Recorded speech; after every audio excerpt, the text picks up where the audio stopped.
আসসালামু আলাইকুম। আমন্ত্রণ বাংলা ভিশন সংবাদে আপনাদের সাথে আছি সেলিনা মালিক সুমি। শুরুতেই বিআরবি কেবল সংবাদ শিরোনাম। পদ্মা সেতু প্রকল্পের আনুষ্ঠানিক সমাপ্তি ঘোষণা আজ বিকালে মাওয়া প্রান্তের সমাবেশ প্রধানমন্ত্রীর। দুদিনের সফরে যাবেন টুঙ্গিপাড়ায়। গণসংযোগ সহ আজ থেকে 3 দিনের কর্মসূচি কোটা বিরোধী শিক্ষার্থীদের শিক্ষক আন্দোলনে বিশ্ববিদ্যালয় শাটডাউন। ওবায়দুল কাদের সঙ্গে বৈঠক হয়নি। বান্দরবানের বেনজিরের বাগানবাড়ি গরু ও মাছের খামার জেলা প্রশাসনের নিয়ন্ত্রণে। মতিউরের পরিবারের 4 ফ্ল্যাট ও সম্পত্তি জব্দের আদেশ আদালতের। দেখছিলেন সংবাদ শিরোনাম, এবারে বিস্তারিত। আজ পদ্মা সেতু প্রকল্পের আনুষ্ঠানিক সমাপনী ঘোষণা করবেন প্রধানমন্ত্রী শেখ হাসিনা। এই উপলক্ষে মাওয়া প্রান্তে সুধী সমাবেশে অংশ নেবেন তিনি। প্রধানমন্ত্রীর আগমন কেন্দ্র করে মাওয়ায় উৎসবের আমেজ। নেওয়া হয়েছে সব প্রস্তুতি। উত্তর থানা সংলগ্ন মাঠে সুধী সমাবেশে বক্তব্য রাখবেন প্রধানমন্ত্রী। একই মাঠে পদ্মা সেতু উদ্বোধন এবং বিগত সময়ে রেল সংযোগ প্রকল্পের অনুষ্ঠান হয়েছিল। এলাকা জুড়ে নিরাপত্তা জোরদার করা হয়েছে।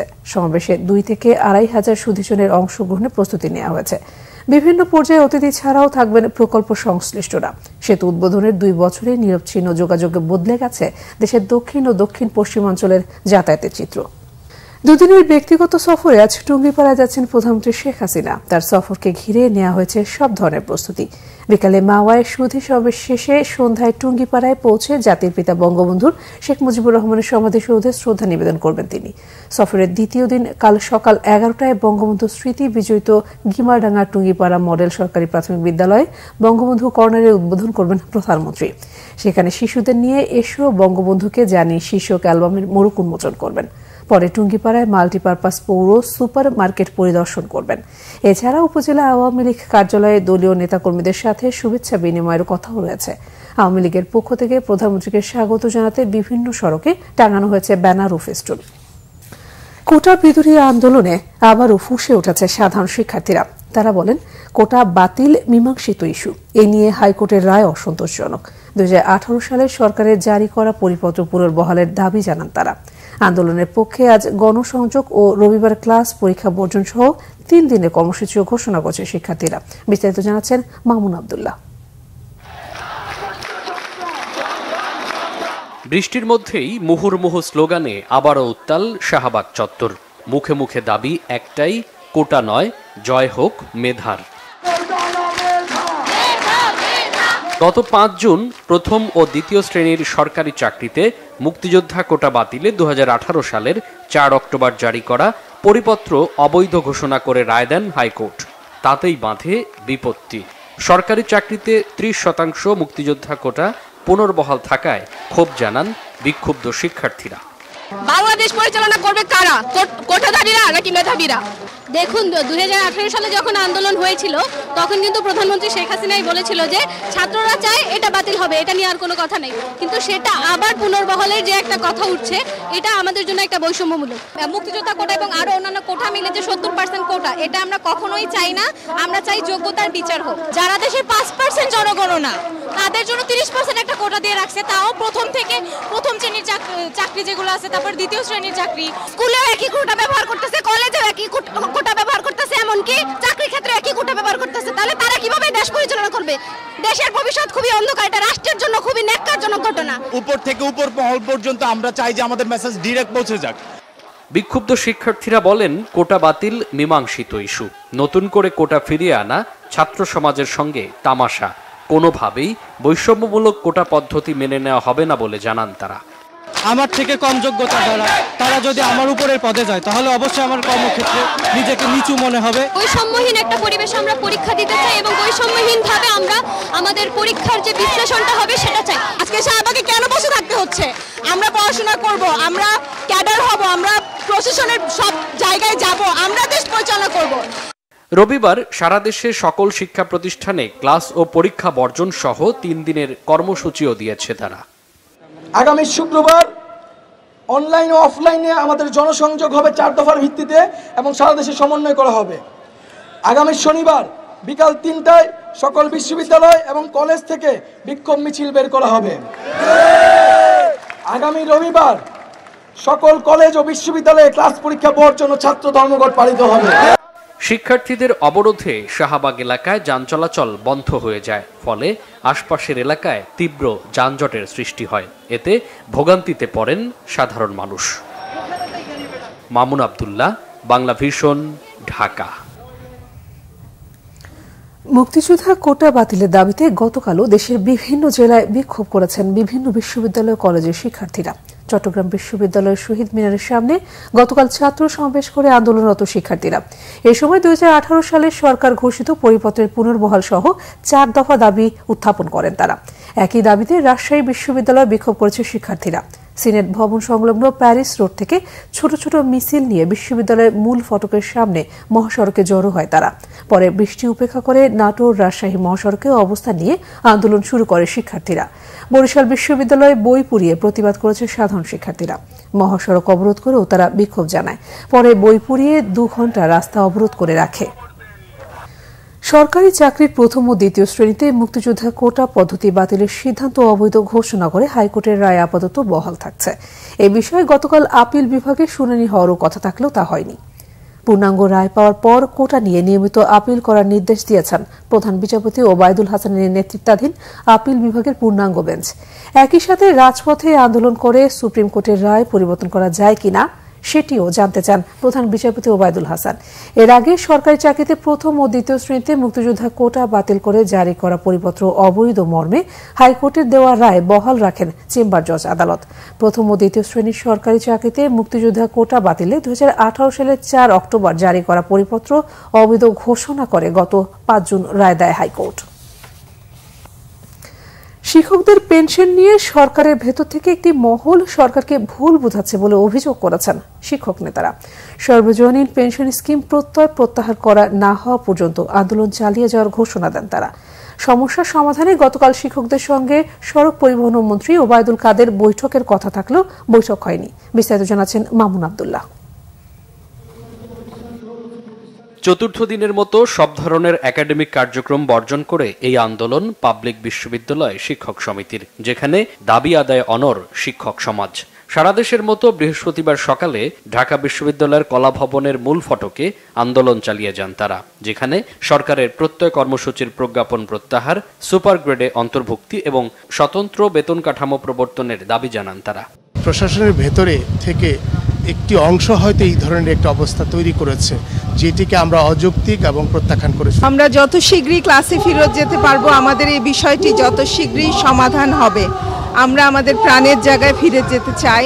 ক্লাস বাদ দিয়ে আমরা রাস্তায় থাকতে চাই না, আমাদেরকে বাধ্য করা হয়েছে। 30শে জুনের মধ্যে যারা যোগদান করেছে তারা কিন্তু পেনশন পাবে 4-5 লাখ টাকা মাসে, আর এরা 1 জুলাই একদিন পরে যোগদান করার কারণে তারা নিজেরা সাবস্ক্রিপশন দিয়ে এবং গভর্নমেন্ট একটা মিলিয়ে তারা হয়তো পাবে, হলো সেটা 1.5 লাখ 2 লাখ হোক। তা আপনি চিন্তা করেন 40 বছর পরে সেই 2 লাখ টাকার ভুলেও আজকে 15,000 টাকা হতে পারে। শিক্ষক নেতারা বলেন, তাদেরকে আজ সময় দিয়েও আলোচনার টেবিলে বসেনি সড়ক পরিবহন ও যোগাযোগ মন্ত্রী ওবায়দুল কাদের। আলোচনার টেবিলে সমস্যার সমাধান না হলে আন্দোলন অব্যাহত থাকবে বলে জানান তারা। ওবায়দুল কাদের সাহেব আওয়ামী লীগের সাধারণ সম্পাদক, আজকে 11টায় যে বৈঠকটি হওয়ার কথা ছিল, সকাল 10টায় প্রধানমন্ত্রীর বিশেষ সহকারী জনাব বিপ্লব বড়ুয়া জানিয়েছেন যে মাননীয় প্রধানমন্ত্রীর সাথে পদ্মা সেতু সংক্রান্ত একটা জরুরি বৈঠকের কারণে রাষ্ট্রীয় কাজেই উনি আজকে বৈঠকটি করতে পারছেন না। অর্থ মন্ত্রণালয় থেকে যে প্রজ্ঞাপন জারি করা হয়েছে সেটি শুভঙ্করের ফাঁকি এবং প্রতারণার ফাঁদ, সেটিকে প্রত্যাখ্যান করেছি। আমি ওপেন চ্যালেঞ্জ করেছি অর্থমন্ত্রীকে, আপনি আমাদের সাথে বসুন, আমরা আপনাকে বুঝিয়ে দিই হিসাব নিকাশ, ম্যাথমেটিক্যাল ক্যালকুলেশন করে, তখন আপনি বলবেন এই আন্দোলন কতটা যৌক্তিক আন্দোলন থেকে পিছপা হবেন না বলে সাফ জানিয়েছেন বাংলাদেশ শিক্ষক সমিতি ফেডারেশনের সভাপতিও। সব ইউনিভার্সিটি বন্ধ হয়ে আছে, তাহলে কি আমাদের টারশারি এডুকেশনকে ধ্বংস করে দেওয়ার চিন্তা ভাবনা করছেন কিনা? আসলে কিন্তু আমি খুব সন্তুষ্ট পাচ্ছি না যে আলোচনার জন্য সময় বের করছেন না ওনারা।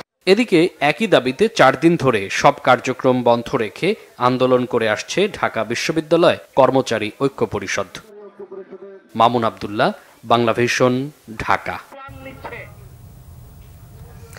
এদিকে সারা দেশের পাবলিক বিশ্ববিদ্যালয়গুলোতে অনির্দিষ্টকালের কর্মবিরতি চালিয়ে যাচ্ছেন শিক্ষকরা। চট্টগ্রাম বিশ্ববিদ্যালয়ের শিক্ষকদের অনির্দিষ্টকালের কর্মবিরতির চতুর্থ দিনে গতকাল তাদের সাথে যোগ দেন বিশ্ববিদ্যালয় অফিসার এবং কর্মচারী সমিতিও। বিশ্ববিদ্যালয়ের সব ধরনের একাডেমিক ও প্রশাসনিক কাজ থেকে বন্ধ রেখেছেন তারা। বন্ধ রয়েছে ক্লাস পরীক্ষাও। এতে সেশন জট সহ একাডেমিকভাবে ক্ষতিগ্রস্ত হওয়ার শঙ্কা শিক্ষার্থীদের। দাবি আদায় না হওয়া পর্যন্ত এই কর্মবিরতি চলবে বলে হুঁশিয়ারি দিয়েছেন শিক্ষক সমিতির নেতারা। একই দাবিতে জাহাঙ্গীরনগর বিশ্ববিদ্যালয়েও কর্মবিরতি পালন করছেন শিক্ষক, কর্মকর্তা ও কর্মচারীরা। এতে বিশ্ববিদ্যালয়ে অচল অবস্থা তৈরি হয়েছে। দ্রুত এই সমস্যার সমাধান চান শিক্ষার্থীরা।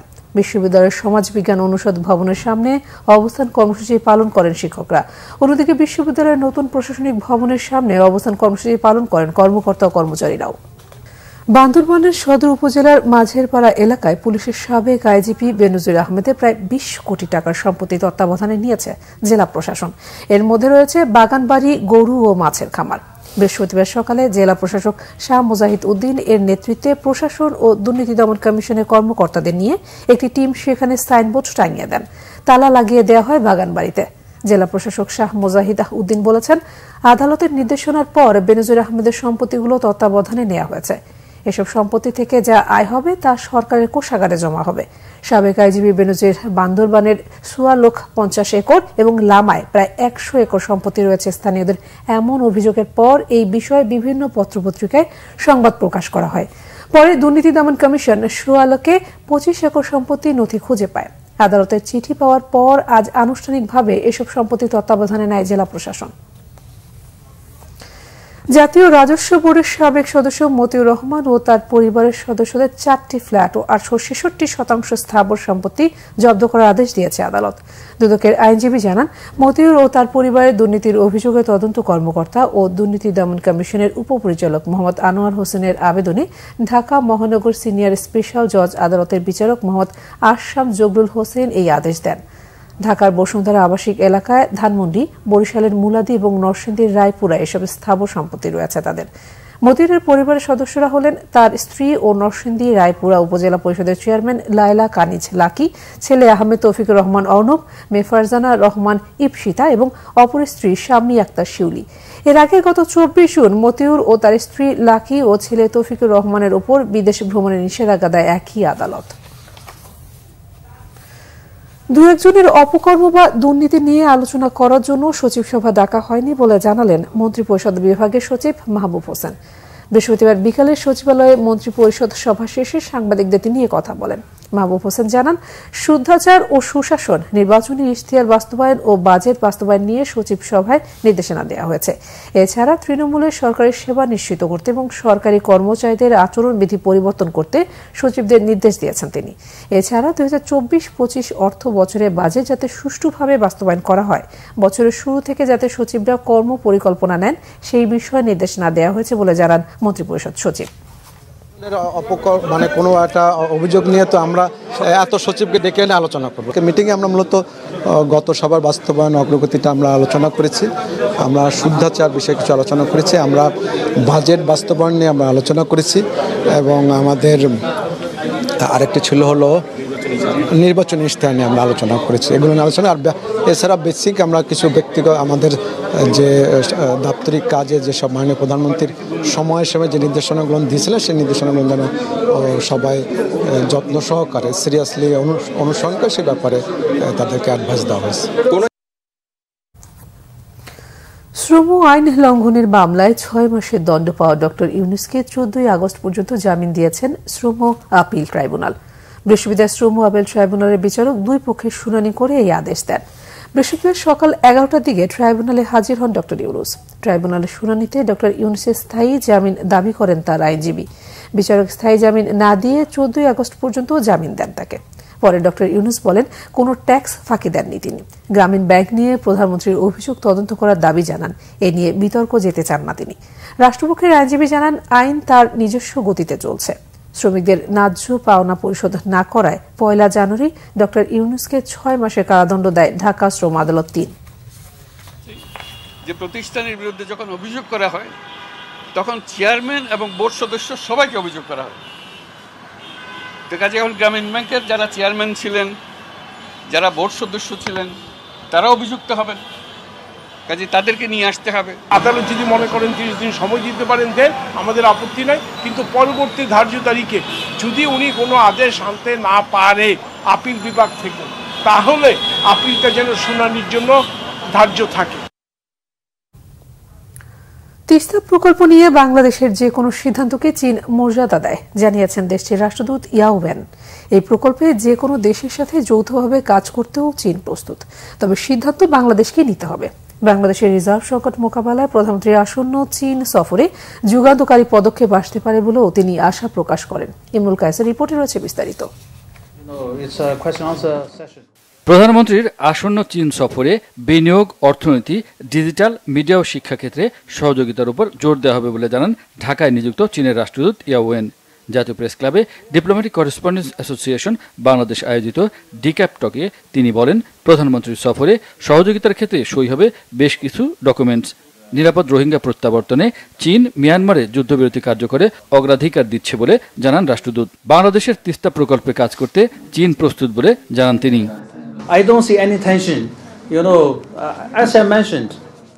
বাংলাদেশের আমন্ত্রণে তিস্তা নিয়ে সম্ভাব্যতা যাচাই করেছে চীন।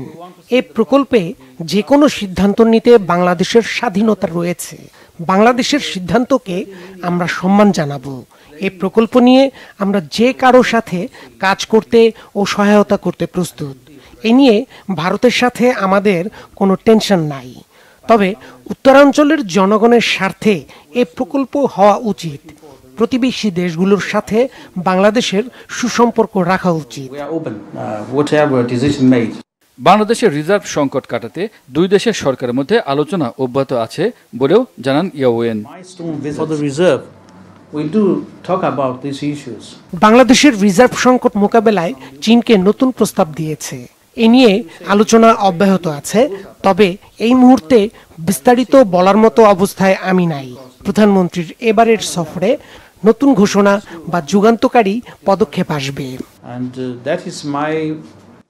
চীনা নেতৃত্বাধীন গ্লোবাল ডেভেলপমেন্ট ইনিশিয়েটিভ জিডিআইতে বাংলাদেশকে স্বাগত জানানো হবে বলেও জানান রাষ্ট্রদূত।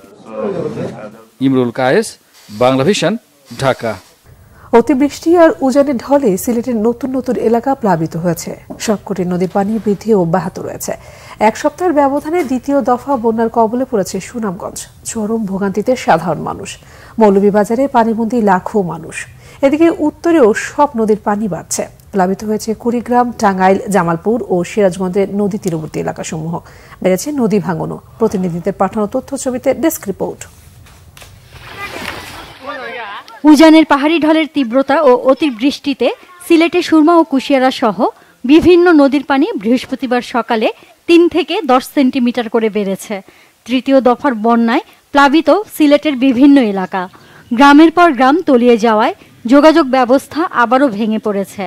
দফায় দফায় বন্যা কবলিতরা পড়েছেন চরম বিপাকে। এদিকে পানি উন্নয়ন বোর্ড বলছে, সিলেটে বন্যা ভারতের চেরাপুঞ্জির বৃষ্টির ওপর নির্ভর করে। চেরাপুঞ্জিতে বৃষ্টি কমে এলে সিলেটেও বন্যা পরিস্থিতির উন্নতি হবে। এদিকে এক সপ্তাহের ব্যবধানে দ্বিতীয় দফার বন্যার কবলে পড়েছে সুনামগঞ্জ। চরমে উঠেছে সাধারণ মানুষের ভোগান্তি। বানের পানির তোড়ে ভেঙেছে সড়ক, ভেসে গেছে সেতু। যেহেতু সুনামগঞ্জ জেলা ভৌগোলিক অবস্থানের কারণে বন্যা প্রবণ এলাকা এবং এখানে প্রতি বছরই বন্যার আশঙ্কা থাকে, তো সে কারণে এখানে যে রাস্তাঘাটগুলো আছে বা সড়ক মহাসড়ক রয়েছে, এগুলো ক্ষয়ক্ষতি থেকে রক্ষা করতে হলে বা টেকসই করতে হলে এখানে আরসিসি ঢালাই রাস্তা বা রিজিড পেভমেন্ট করা দরকার। তবে উজানে বৃষ্টিপাত না হওয়ায় মৌলভীবাজারের সবকটি নদ নদীর পানি কমেছে। এখনো পানিবন্দী 3 লাখ মানুষ। দুর্গত এলাকায় শিশু খাদ্য ও বিশুদ্ধ পানির সংকট রয়েছে। কুড়িগ্রামে ব্রহ্মপুত্র, ধরলা, তিস্তা ও দুধকুমার সহ 16টি নদ নদীর পানি বৃদ্ধি অব্যাহত রয়েছে। দ্বিতীয় দফা বন্যায় এই জেলার প্রায় 50,000 মানুষ পানিবন্দী হয়ে পড়েছে। বাড়িঘরে পানি ঢোকায় লোকজন মাচা ও চৌকি উঁচু করে সেখানে আশ্রয় নিচ্ছে। গত 3 দিন ধরে পানি বাড়তেছে। গত রাত্রে বাড়িতে পানি উঠছে। ছেলে মেয়ে বউ বাচ্চা নিয়ে থাকা খুব কষ্টকর, রান্না বান্নাও করা যাচ্ছে না। উজানের পাহাড়ি ঢল ও ভারী বর্ষণে জামালপুরের সব নদ নদীর পানি বৃদ্ধি অব্যাহত রয়েছে। এছাড়াও পুরাতন ব্রহ্মপুত্র, ঝিনাই ও জিঞ্জিরাম সহ সব নদ নদীর পানি বেড়েছে। অন্যদিকে উজানের পাহাড়ি ঢল ও ভারী বৃষ্টিতে জামালপুরের ইসলামপুর, দেওয়ানগঞ্জ ও মাদারগঞ্জ উপজেলার 10টি ইউনিয়নের নিম্নাঞ্চল প্লাবিত হয়েছে। বন্যা ও বৃষ্টির পানির তোড়ে দেওয়ানগঞ্জের কাঠারবিল বাজারের নির্মাণাধীন মহারানী ব্রিজের অ্যাপ্রোচ সড়ক ভেঙে কুড়িগ্রামের রৌমারী ও রাজীবপুর উপজেলার সাথে দেওয়ানগঞ্জের সড়ক যোগাযোগ বিচ্ছিন্ন রয়েছে। বৃষ্টিপাত ও উজান থেকে নেমে আসা ঢলের কারণে টাঙ্গাইলের সবকটি নদীর পানি বৃদ্ধি অব্যাহত আছে। নদী তীরবর্তী চরাঞ্চলের নিচু এলাকার বিভিন্ন ফসল পানিতে তলিয়ে যাচ্ছে। কয়েকটি উপজেলার বিভিন্ন এলাকায় নদী ভাঙন আরও তীব্র হয়েছে। উজানের ঢলে ফুসছে যমুনা। পানি বৃদ্ধির সাথে তীব্র স্রোতে সিরাজগঞ্জের হাটপাচিল, সৈয়দপুর, ভেকা, জালালপুরে ভয়াবহ নদী ভাঙন শুরু হয়েছে। বিলীন হচ্ছে ঘরবাড়ি ও আবাদি জমি। আতঙ্কে এলাকাবাসী। Nazneen Akter, Bangla Vision news desk. Awami লীগের সাধারণ সম্পাদক ওবায়দুল কাদের বলেছেন, মিথ্যাচার ও অপপ্রচার বিএনপির একমাত্র রাজনৈতিক হাতিয়ারে পরিণত হয়েছে। তাদের মিথ্যাচার ও অপপ্রচার প্রকাশিত হওয়ায় দলটিকে জনগণ বারবার প্রত্যাখ্যান করেছে। খালেদা জিয়ার শারীরিক অবস্থা নিয়েও মিথ্যাচার করছে দলটি। বেগম জিয়া চিকিৎসা শেষে বাসায় ফিরে গেছেন। বৃহস্পতিবার এক বিবৃতিতে ওবায়দুল কাদের এসব কথা বলেন। বিএনপি আন্দোলনের নামে সন্ত্রাসী ও ক্যাডার বাহিনীকে আশ্রয় প্রশ্রয় দেওয়ার চেষ্টা করছে বলে বিবৃতিতে অভিযোগ করেন ওবায়দুল কাদের। বলেন, এসব সন্ত্রাসীর বিরুদ্ধে ব্যবস্থা নিলেও মির্জা ফখরুল মিথ্যাচার করেন। বিএনপি মহাসচিব বিবৃতিকে মিথ্যা ও রাজনৈতিক উদ্দেশ্য প্রণোদিত অভিযোগ করে তার নিন্দাও জানান আওয়ামী লীগের সাধারণ সম্পাদক। সংবাদ শেষ করব শিরোনামগুলো আরেকবার জানিয়ে। পদ্মা সেতু প্রকল্পের আনুষ্ঠানিক সমাপ্তি ঘোষণা আজ বিকালে মাওয়া প্রান্তে সমাবেশ প্রধানমন্ত্রী। দুদিনের সফরে যাবেন টুঙ্গিপাড়ায়। গণসংযোগ সহ আজ থেকে 3 দিনের কর্মসূচি কোটা বিরোধী শিক্ষার্থীদের শিক্ষক আন্দোলনে বিশ্ববিদ্যালয় শাটডাউন। ওবায়দুল কাদেরের সঙ্গে বৈঠক হয়নি। বান্দরবানে বেনজিরের বাগানবাড়ি, গরু ও মাছের খামার জেলা প্রশাসনের নিয়ন্ত্রণে। মতিউরের পরিবারের 4 ফ্ল্যাট ও সম্পত্তি জব্দের আদেশ আদালতের। এই ছিল এখনকার মতো। পরের সংবাদ সকাল 10:30টায়। এর আগে 9টায় রয়েছে নিউজ টক 10 দেখার আমন্ত্রণ রইল। এছাড়া বাংলাদেশের সংবাদ এবং সংবাদ সংশ্লিষ্ট অনুষ্ঠান দেখতে ভিজিট করুন www.bvnews24.com ও facebook.com/banglavisionnews এবং সাবস্ক্রাইব করুন youtube.com/banglavisionnews। ধন্যবাদ সবাইকে।